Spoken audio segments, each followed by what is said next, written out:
Hello friends, Arun sir मैं इस YouTube channel पर एक बार फिर से आप सभी का स्वागत करता हूं। दोस्तों, जैसा कि आपको पता होगा, हम CTET previous year question paper की एक सीरीज स्टार्ट किए थे, जिसमें अभी तक हम आपके साथ 2 पार्ट डिस्कस कर चुके हैं, जिसमें मैंने ऑलमोस्ट पेपर 2 मैथ्स में जो भी एग्जाम में क्वेश्चन पूछे गए उन सभी क्वेश्चन को कवर किया है। और इसी सीरीज को आगे बढ़ाते हुए हम इसके लगभग 2011 से लेकर 23 तक के जितने भी क्वेश्चन एग्जाम में पूछे गए उन सबको डिस्कस करेंगे। तो ज़्यादा टाइम वेस्ट ना करते हुए आज का हमारा पहला क्वेश्चन स्टार्ट करते हैं। पहला क्वेश्चन क्या दिया है, रूट 91 प्लस रूट के अंदर हमें दिया है 70 प्लस रूट के अंदर ही हमें दिया है 121। तो इस टाइप के क्वेश्चन को हम हमेशा पीछे की तरफ से स्टार्ट करते हैं सोल्व करना।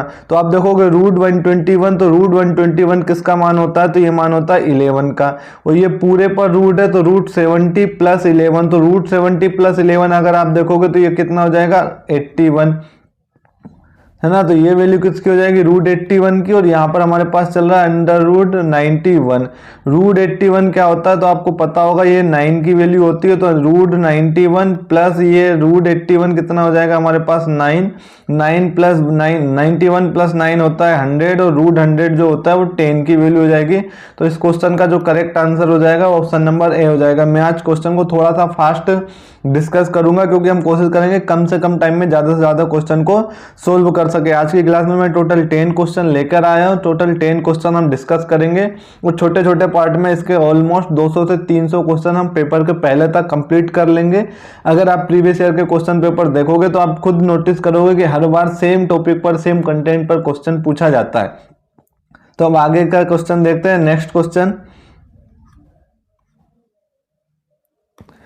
क्वेश्चन हमें दिया है, ये किससे दिया हमें, एरिया फाइंड करना, सॉरी ये समलंब चतुर्भुज का क्षेत्रफल हमें फाइंड करना है सेंटीमीटर में।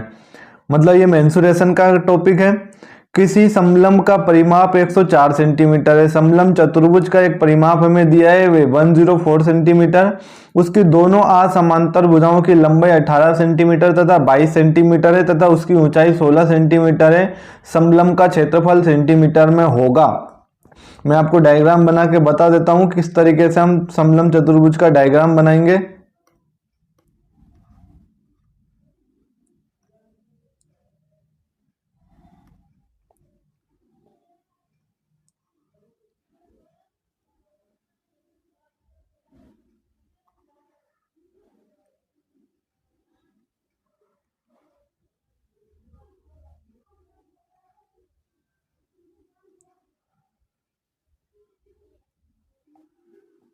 अगर आप इस डायग्राम को देख पा रहे होंगे तो ये जो डायग्राम है वो हमारे पास एक समलंब चतुर्भुज का डायग्राम है, जिसमें कोई दो साइड पैरेलल होती है। ये साइड जो दोनों साइड आप देख रहे हो, लेट सपोज मैं इसको नाम दे देता हूं पी क्यू आर, और ये पॉइंट हो जाएगा एस। तो यहाँ पर अगर आप देखोगे तो जो पी क्यू है और एस आर है ये दोनों एक दूसरे के पैरेलल है।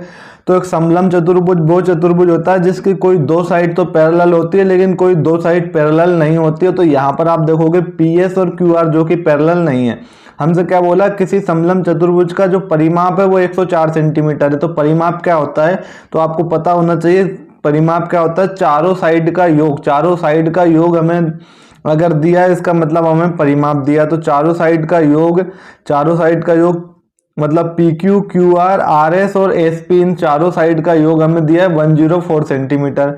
और इसके अलावा क्या बोला, जो असमांतर भुजाएं हैं उनकी लंबाई 18 सेंटीमीटर और 22 सेंटीमीटर है। जो असमांतर भुजाएं होंगी तो ये मान के चलो पी एस और ये क्यू आर ये दोनों असमांतर भुजाएं हैं।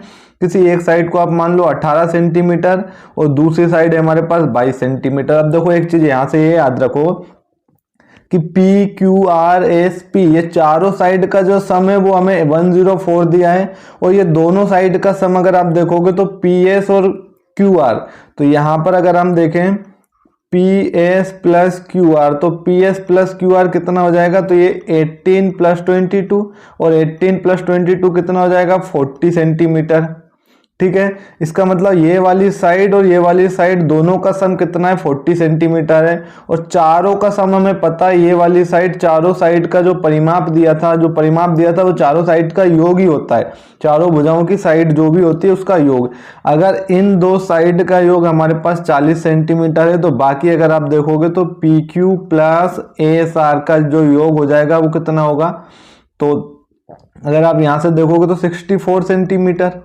कितना होगा 64 सेंटीमीटर, क्योंकि चारों साइड का सम अगर 104 है और ये दोनों साइड 40 सेंटीमीटर की है, तो बाकी जो साइड होगी दो, उन दोनों का सम हो जाएगा 64 सेंटीमीटर। तथा इसकी ऊंचाई कितनी है 60 सेंटीमीटर। ऊंचाई यहाँ से लेकर यहाँ तक की ये जो साइड दे रखी है इसको हम बोलते हैं ऊंचाई, जिसे हम रिप्रेजेंट करते हैं एच से, और ये हमें दिया 16 सेंटीमीटर। हमसे इसका एरिया पूछा है, तो एक चीज याद रखना, समलम चतुर्भुज का जो एरिया होता है, एरिया का फॉर्मूला क्या होता है 1/2 इंटू में सम ऑफ पैरेलल साइड, इंटू में सम ऑफ पैरेलल साइड और इंटू में एच। तो यहां पर अगर हम देखेंगे तो 1/2 सम ऑफ पैरेलल साइड, तो पैरेलल साइड हमारे पास क्या है पी क्यू और एस आर, और इसका जो सम है वो कितना हो जाएगा 64 सेंटीमीटर।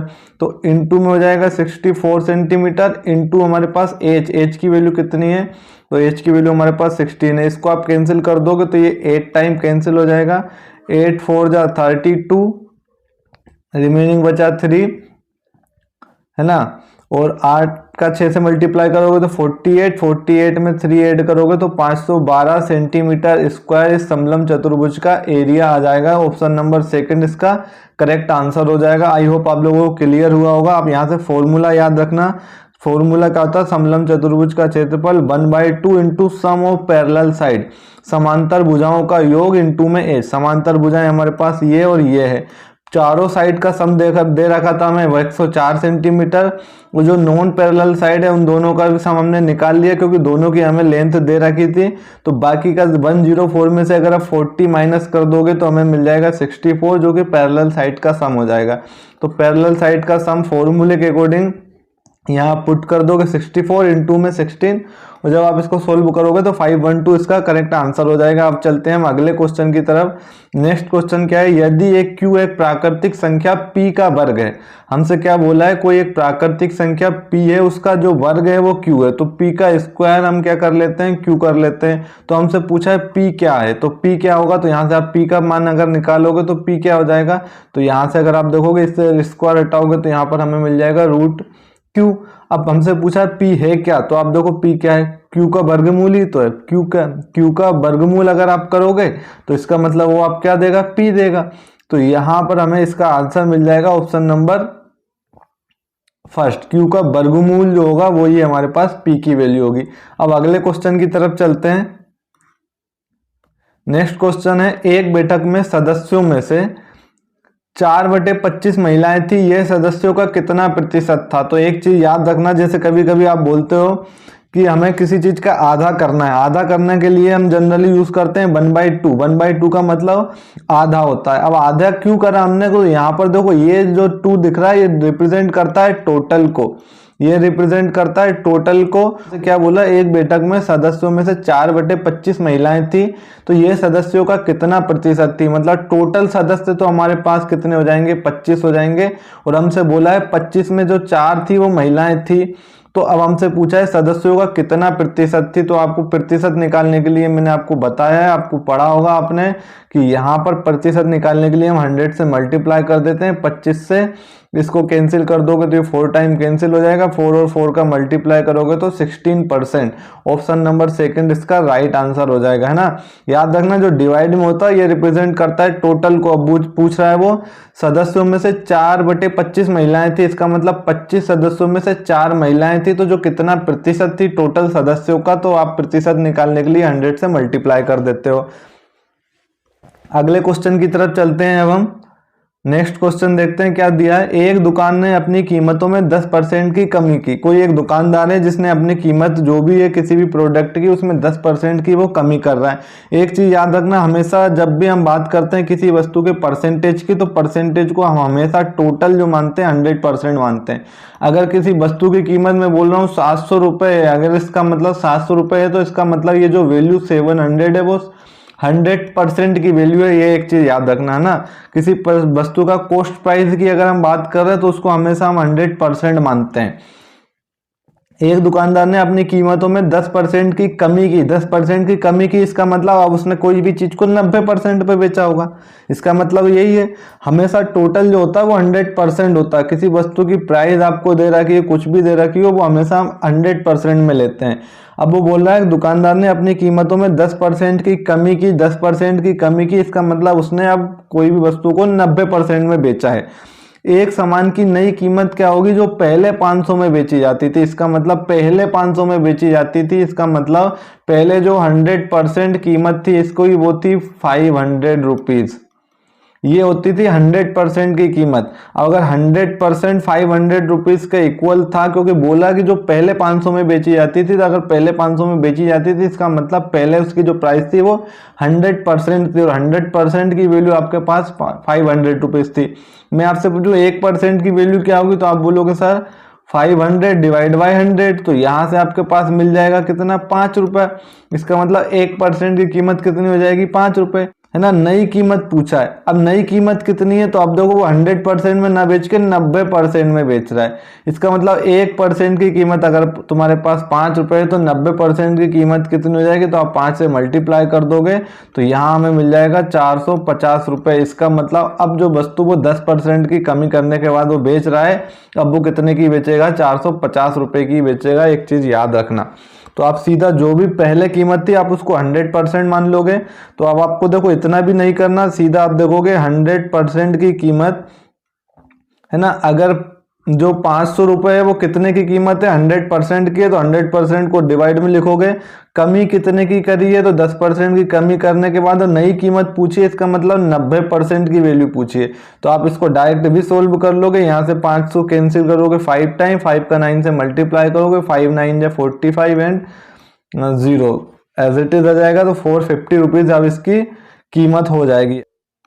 नेक्स्ट क्वेश्चन क्या है, एक भिन्न 5/8 के तुल्य, कोई एक भिन्न मान के चलो x/y है, आप a/b ले लो, वो कुछ भी एक भिन्न ले लो, ये बोल रहा है 5/8 के तुल्य मान के चलो, तो वो क्या है 5/8 है। हमसे क्या बोल रहा है, इसके अंश और हर के योग 91। तो देखो आपको कुछ नहीं मानना, अगर वो इसके तुल्य है तो हमें तुल्य से मतलब क्या है, इसका मतलब तुल्य का मतलब एक चीज याद रखना, ये रेशियो में दे रखी है ना, रेशियो में दे रखी है 5/8। अब तुल्य की बात अगर मैं बात करूं यहां से 10/16, 10/16 ये एक भिन्न है। अब ये जो भिन्न है वो देखो 5/8 के तुल्य ही है, 5/8 के तुल्य ही है, क्योंकि आप इसको जब कैंसिल कर दोगे 2 से, तो 2 5 जा 10 और 2 8 जा 16, तो ये 5/8 के तुल्य ही है। अगर मैं दूसरा कोई ले लूं 15/24, तो अगर आप इसको भी देखोगे तो यहाँ कैंसिल कर दोगे 3 से, तो 3 5 जा 15 और 3 8 जा 24। इसका मतलब ये जो 15/24 है ये भी 5/8 के तुल्य ही है। तो तुल्य का मतलब इसका जो रेशियो आएगा वो तो 5/8 आएगा। अब यहाँ इसके रेशियो के साथ कुछ भी हो सकता है, तो आप या तो इसको क्या मान लो 5x मान लो न्यूमरेटर को, डिनोमिनेटर को आप या तो 8x मान लो। अब x की वैल्यू कुछ भी हो सकती है, तो लेकिन हमें x वैक्स नहीं मानना है। कैसे क्वेश्चन को सोल्व करोगे आप वो देखो, क्या बोला 5/8 के तुल्य है, तो 5/8 के तुल्य होगी, तो यहाँ पर जो रेशियो में वैल्यू होगी कुछ भी हो सकती है, वो यहाँ भी रेशियो में कुछ भी हो सकती है। तो ये कैंसिल करने के बाद फाइनली 5/8 ही मिलेगा, है ना, 5/8 ही मिलेगा। तो हमें कुछ रेशियो से मतलब नहीं, सीधा आप इसी वैल्यू को उठाओगे 5/8 के तुल्य, और बोला है इसके अंश और हर का योग 91 है। तो इसमें अंश और हर का योग देखो तो 5 और 8 का योग कितना है, 13 है। 5 और 8 का योग कितना है, 13 है। यूनिट में अगर रेशियो में बात करें तो 13 किसके इक्वल है, 91 के इक्वल है। इसका मतलब 13 जो रेशियो की वैल्यू है वो 91 के इक्वल है। तो एक रेशियो की वैल्यू कितनी हो जाएगी, तो आप क्या करोगे 91 को डिवाइड कर दोगे 13 से, तो यहाँ से एक रेशियो की जो वैल्यू हो जाएगी वो कितनी हो जाएगी, 7। ठीक है, अब हमसे क्या पूछा है, इस भिन्न के अंश और हर में क्या अंतर है। तो अंश और हर देखो तो यहाँ पर 5 अंश है, हर कितना है 8 है। इसमें अंतर देखो कितना का है, तो आप देखोगे 3 का, 3 रेशियो का अंतर है, और एक रेशियो की वैल्यू कितनी है, 7 है। अगर एक रेशियो की वैल्यू, एक यूनिट रेशियो की वैल्यू हमारे पास कितनी है, 7 है, तो 3 यूनिट रेशियो की वैल्यू कितनी हो जाएगी, क्योंकि जो डिफरेंस है वो 3 यूनिट का है देखो रेशियो में। तो आप देखोगे ये 7 का 3 से मल्टीप्लाई कर दोगे तो हमें क्या मिल जाएगा, 21। इसका मतलब इसका जो आंसर हो जाएगा ऑप्शन नंबर 4 हो जाएगा। आई होप आप लोगों को क्लियर हुआ होगा। अब अगले क्वेश्चन की तरफ चलते हैं हम। नेक्स्ट क्वेश्चन क्या है, एक समलंब के आकार का कोई एक खेत है जिसका क्षेत्रफल हमें दे रखा है 720 मीटर स्क्वायर। दो समांतर भुजाओं के बीच की दूरी हमें दे रखी है 20 मीटर और उनमें से एक समांतर भुजाओं की लंबाई 35 मीटर है, तो दूसरी समांतर भुजा को बताना है हमें। मैंने आपको अभी फॉर्मूला बताया था कि जो समलंब चतुर्भुज का जो एरिया होता है, एरिया क्या होता है हमारे पास 1/2 इंटू में सम ऑफ पैरेलल लाइन या समांतर भुजाओं का योग, सम ऑफ पैरेलल लाइन, और इंटू में होता है हमारे पास एच। एच क्या होता है हाइट, हाइट जिसे हम ये अभी कह सकते हैं दोनों समांतर भुजाओं के बीच की दूरी। एरिया देखो कितना गिवन है, तो एरिया दे रखा है हमें 720, 1/2 एज इट इज रहेगा। सम ऑफ पैरेलल लाइन, अब दोनों का सम हमें निकालना है, तो हमने से क्या बोला, उनमें से एक समांतर भुजा की लंबाई 35 मीटर है, दूसरी हमें निकालना है, तो दूसरी हमें जो निकालना है, लेट सपोज दूसरी को आप x मान लो, तो दोनों साइड का सम कितना हो जाएगा, तो पहली साइड तो 35 दे रहा कि दूसरी साइड हमारे पास x है, तो इन दोनों का सम 35 प्लस x हो जाएगा। हाइट कितनी है 20 है। जब आप इसको सोल्व करोगे तो 2 से कैंसिल हो जाएगा, 20 कितनी टाइम 10 टाइम, 720 चल रहा है हमारे पास, ये 10 इधर आएगा तो डिनोमिनेटर में जाएगा 720 डिवाइड बाई 10, और यहाँ पर हमारे पास चल रहा है 35 प्लस एक्स। 10 से जब डिवाइड करोगे 720 को तो हमारे पास बचेगा 35 plus x is equal to 72 या 72। तो x की वैल्यू यहाँ से आप फाइंड कर लो, 72 माइनस 35, तो x की वैल्यू कितनी हो जाएगी 12, 12 में से 5 माइनस करोगे तो 7।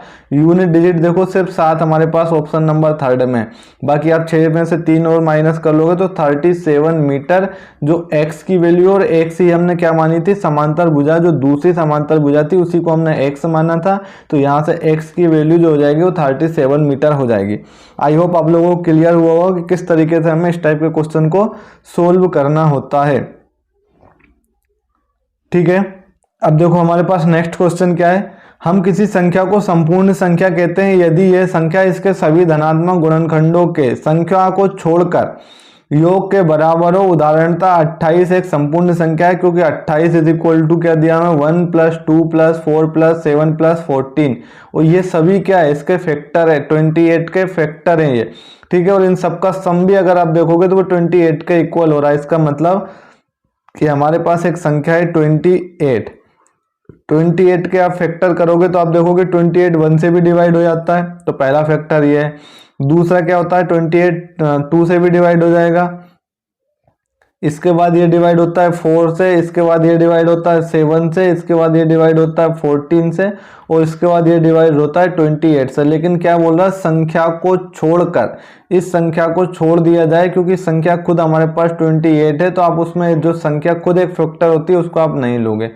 ठीक है, बाकी जो अदर फैक्टर अगर आप देखोगे 1 2 4 7 और 14, और इन सब का अगर आप सम करोगे 1 + 2 + 4 + 7 + 14, तो ये किसके इक्वल होता है, उसी संख्या के इक्वल हो जाता है। तो ऐसी संख्या जिसके सभी पॉजिटिव फैक्टर सिर्फ उस संख्या को छोड़कर, अगर उन सभी पॉजिटिव फैक्टर का अगर हम सम करते हैं तो वह उसी संख्या के इक्वल हो जाता है। तो ऐसी सभी संख्याओं को हम क्या कहते हैं, संपूर्ण संख्या कहते हैं, पूर्ण संख्या कहते हैं, या परफेक्ट नंबर कहते हैं।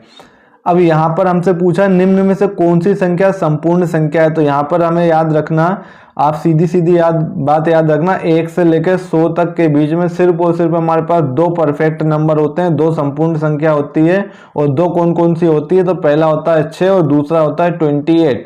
1 से लेकर 100 के बीच में सिर्फ और सिर्फ 6 और 28 ये दोनों ही परफेक्ट संख्या होती है, परफेक्ट नंबर होता है। देखो 10 क्यों नहीं है, तो 10 के अगर आप फैक्टर करोगे तो 1 से भी डिवाइड हो जाता है, 2 से भी डिवाइड हो जाता है, और ये 5 से भी डिवाइड होता है, और ये 10 से भी डिवाइड होता है, लेकिन 10 को हमें लेना नहीं होता है। बाकी सभी फैक्टर का सम करोगे तो 8 आएगा, जो संख्या के बराबर नहीं है। 13 के फैक्टर निकालोगे तो 1 और 13 ही होता है, तो 13 को हमें लेना ही नहीं है, तो 1 का सम तो कभी 13 होगा नहीं। 9 को चेक करोगे तो 9 1 से भी डिवाइड है, इसके बाद 3 से भी डिवाइड हो जाता है, इसका मतलब 3 भी उसका एक फैक्टर होगा।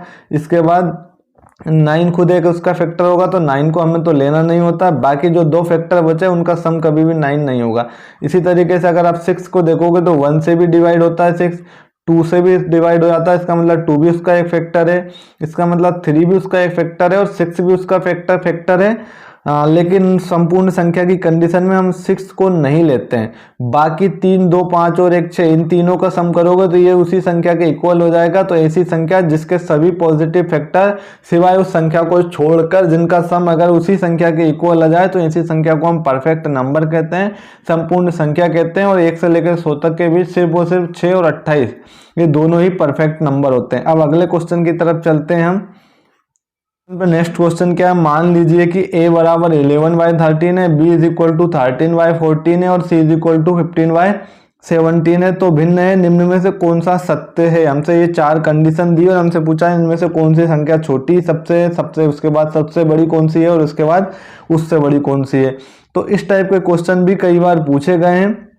इसको हम कैसे सोल्व करते हैं, तो देखो 11/13 ये दिया हमें a की वैल्यू, b की वैल्यू हमें कितनी दी है 13/14 और c की वैल्यू हमें गिवन है 15/17। अब देखो पहला तरीका तो आपके पास ये है कि आप क्या करो 13 से डिवाइड कर लो 11 को, आपके पास पॉइंट में कुछ वैल्यू आएगी उसको आप नोट कर लो। यहाँ से आप इसको डिवाइड करोगे तो यहाँ भी पॉइंट में आपको एक वैल्यू मिलेगी और यहाँ से भी आपको पॉइंट में एक वैल्यू मिलेगी। और अब आप उस चेक कर लोगे उन पॉइंट के अकॉर्डिंग कि कौन सी संख्या बड़ी है कौन सी संख्या छोटी है। अब यहाँ पर लेकिन देखो अब जब इसको सोल्व करके पॉइंट में आप वैल्यू निकालोगे फिर इसको भी सोल्व करके निकालोगे इसको भी पॉइंट में वैल्यू निकालोगे तो ये बहुत ज़्यादा टाइम टेकिंग प्रोसेस है। अब कैसे सोल्व करना है हमें, तो इसको सोल्व करने का तरीका मैं आपको बता देता हूँ ताकि आप कितनी बड़े से बड़े नंबर में कम से कम टाइम में आप इसके क्वेश्चन को सोल्व कर पाओगे। तो अगर आप देखोगे 11 और 13 यहाँ डिफरेंस कितने का है, 2 का डिफरेंस है। 13 और 14 डिफरेंस कितने का है, तो 1 का डिफरेंस है। यहाँ 15 और 17 यहाँ पर डिफरेंस कितने का है, 2 का डिफरेंस है। तीनों नंबर में तीनों फ्रैक्शन में यहाँ डिफरेंस 2 का है, यहाँ डिफरेंस 1 का है और यहाँ डिफरेंस किसका है 2 का है। तो जो डिफरेंस हमें दिख रहा है 2, 2 और 1, आप इसका क्या करोगे, आप इसका एलसीएम ले लोगे। ठीक है, आप इसका क्या कर लोगे, एलसीएम ले लोगे। तो यहाँ से अगर इसका एलसीएम देखोगे तो हमारे पास इसका जो एलसीएम आएगा वो कितना आ जाएगा, 2 ही आ जाएगा। अब इस एलसीएम जो हमें 2 मिला है मैं डायरेक्ट लिख देता हूँ, इसका जो एलसीएम होगा वो कितना हो जाएगा, 2 हो जाएगा।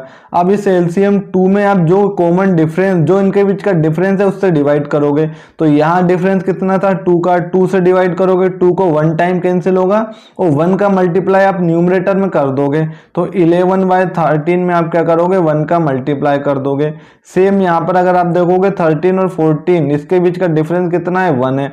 1 का डिवाइड करोगे आप एलसीएम में तो 2 टाइम कैंसिल होगा, 2 का मल्टीप्लाई आप किस में कर दोगे, तो 2 का मल्टीप्लाई कर दोगे आप 13/14 में 2 का मल्टीप्लाई कर दोगे। सेम यहाँ पर डिफरेंस कितने का है, 2 का डिफरेंस है। तो इस 2 के डिफरेंस से आप एलसीएम में भाग दोगे और एलसीएम में भाग देने के बाद कितना है 1 और 1 का मल्टीप्लाई आप किससे कर दोगे 15/17 से मल्टीप्लाई कर दोगे। तो ये हो जाएगा 11/13, ये हो जाएगा 26/14 और ये हो जाएगा हमारे पास 15/17।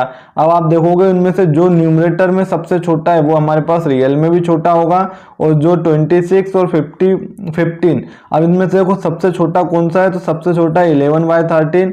उसके बाद उससे बड़ा कौन सा है, तो न्यूमरेटर की जो वैल्यू बड़ी होगी वो हमारे पास सबसे बड़ी होगी और जो न्यूमरेटर में सबसे छोटा होगा वही नंबर भी हमारे पास सबसे छोटा होगा। तो सबसे छोटा है 11/13। इसके बाद इससे बड़ा हमारे पास कितना है 15/17 और जस्ट उससे बड़ा है हमारे पास 26/14। तो ये वाला ऑप्शन अगर आप देखोगे तो यहाँ पर कहाँ पर मिल जाएगा हमें, 26/14 नहीं होगा, सॉरी ये 15/17 होगा। क्या होगा 15 है ना, ये 15/17। इसके बाद 13/14 है ना, 15/17। पहले नंबर पे क्या था 11/13, फिर 15/17 और 13/14 है ना। ये संख्या हमारे पास क्या थी, सबसे छोटी थी, 11/13 के फैक्टर से आई थी। इसके बाद 15/17 और इसके बाद 13/14। तो इसको आप लिख लोगे 13/14। अब देखो इनमें से कौन सा होगा, तो ऑप्शन नंबर हमारे पास जो थर्ड हो जाएगा वो इसका करेक्ट आंसर हो जाएगा। आई होप आप लोगों को समझ में आया होगा। आज की क्लास को हम यहीं समाप्त करते हैं और इसी तरीके से हम 10-10 क्वेश्चन की सीरीज आपके साथ डिस्कस करेंगे और ऑलमोस्ट हम पेपर से पहले इसके लगभग 200 से 300 क्वेश्चन जो प्रीवियस ईयर में पूछे गए हम ऑलमोस्ट सभी क्वेश्चन को डिस्कस करेंगे 2011 से लेकर 2023 तक के। तो आज की क्लास को यहीं समाप्त करते हैं और अगर क्लास अच्छी लगी हो तो प्लीज़ चैनल को सब्सक्राइब करें और वीडियो को लाइक करें और ज़्यादा से ज़्यादा लोगों के पास शेयर करें। और अगर कोई भी डाउट, कोई भी क्वेरी अगर माइंड में रहती है तो प्लीज़ कमेंट बॉक्स में हमें कमेंट जरूर करें। अब मिलते हैं हम नेक्स्ट क्लास में नेक्स्ट क्वेश्चन सीरीज के साथ। Thank you.